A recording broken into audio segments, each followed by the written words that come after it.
Hello, जय मसिह everyone. परमेश्वरलाई धन्यवाद होस्। आजको दिन चाहिँ उहाँको अनुग्रहमा फेरि हामीले देख्न पायौँ। अनि आज चाहिँ म हजुरहरूसँग एउटा विषय लिएर आएको छु। अनि हजुरहरूलाई चाहिँ कैदमा परेकाहरूलाई छुटकारा भन्ने विषयमा चाहिँ केही कुराहरू सेयर गर्न चाहे परमेश्वरको वचनबाट। आजको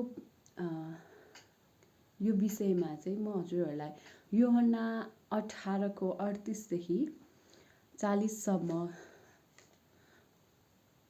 यसरी लेखिएको छ। पिलातसले उहाँलाई सोधे, सत्य के हो? यति भनेर उनी यहुदीहरू कहाँ बाहिर निस्केर गए र तिनीहरूलाई भने, म यिनका केही दोष भेटाउँदिन। निस्तार चाडमा एकजनालाई मैले तिमीहरूका निम्ति छोडिदिने तिमीहरूको प्रथा छ त के तिमीहरू चाहन्छौ कि यहुदीहरूका राजालाई छोडिदिऊ? तर तिनीहरू फेरि यसो भन्दै कराए, यसलाई होइन, तर बारब्बा चाहिँ डाकु थियो।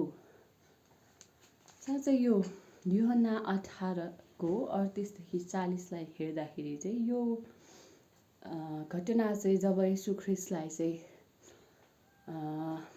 पक्रिएर चाहिँ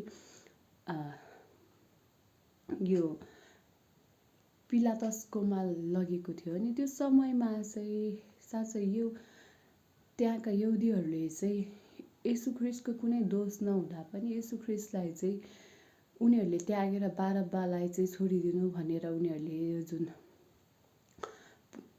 गुहार गरेको थियो। अनि साँच्चै परमेश्वरले अनि हाम्रो लागि गर्नुभएको प्रेम पनि कति महान छ। जसरी यो बारब्बा चाहिँ जो चाहिँ डाकु थियो, अनि हामीले लुका 23को 13 देखि 25मा पनि हेर्न सक्छौँ। ऊ चाहिँ त्यो सहरमा चाहिँ विभिन्न अपराधका कुराहरूले चाहिँ हत्याराको अपराध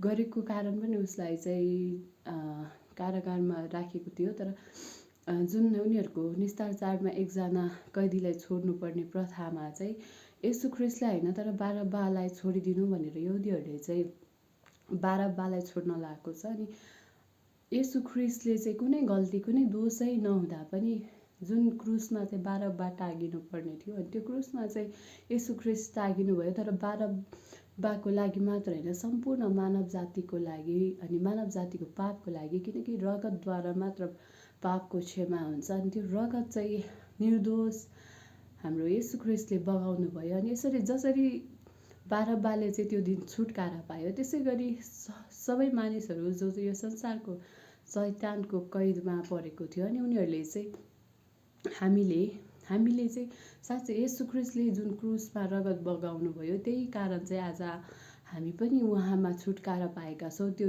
बन्धनबाट अनि त्यो कैदबाट चाहिँ हामी छुटकारा भएका छौँ। जसरी यो बारब्बा जसरी त्यो निस्तारको चाडमा येशू ख्रीष्टलाई चाहिँ क्रुसमा चढाइयो, तर बारब्बा चाहिँ त्यो कैदबाट छुटकारा पायो। त्यसरी नै आज हामीले येशू ख्रीष्टको नाउँमा विश्वास गरेको कारण पिताले हामीलाई स्वीकार गर्नुभएको कारण चाहिँ आज हामी त्यो संसारको दलदल अनि शैतानको पासोबाट चाहिँ छुटिएका छौँ। अनि हामी जसले छुटकारा पाएका छौँ उनीहरू चाहिँ नयाँ भएर जिउनुपर्छ। अनि छुटकारा पाएका मानिसहरूले चाहिँ फेरि अपराध गरिबस्दैन। यदि अपराध गरिबस्ने हो भने त त्यो जसरी बारब्बाले छुटेको थियो, त्यो बारब्बा चाहिँ फेरि त्यही कारागारमा आउन सक्थ्यो नि त। तर परमेश्वरले हामीलाई गर्नुभएको प्रेमले चाहिँ येशू ख्रीष्टले जुन बलिदान क्रुसमा दिनुभयो, त्यो बलिदानले चाहिँ आज हामी उहाँमा नयाँ भएर जिउनुपर्छ। अनि उहाँको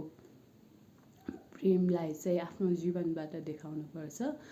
अनि हामीले पनि संसारको बन्धन र शैतानको पासोबाट अथवा कैदबाट परमेश्वरको अनुग्रहमा छुटकारा पाएका छौँ। जसरी बारब्बा पापी थियो, त्यसरी हामी पनि पापी थियौँ। जसरी बारब्बाले अनेक अपराधहरू गरेका थियो, घिनलाग्दो कामहरू गरेका थियो, अनि ऊ संसारमा हुँदा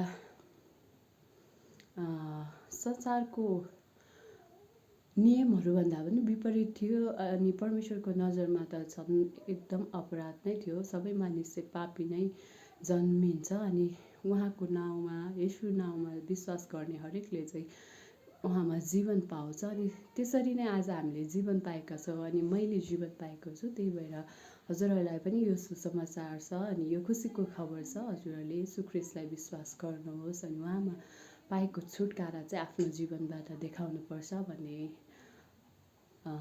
यो सुझाव अनि हौसला चाहिँ म हजुरहरूलाई दिन चाहन्छु। धन्यवाद। जय मसीह।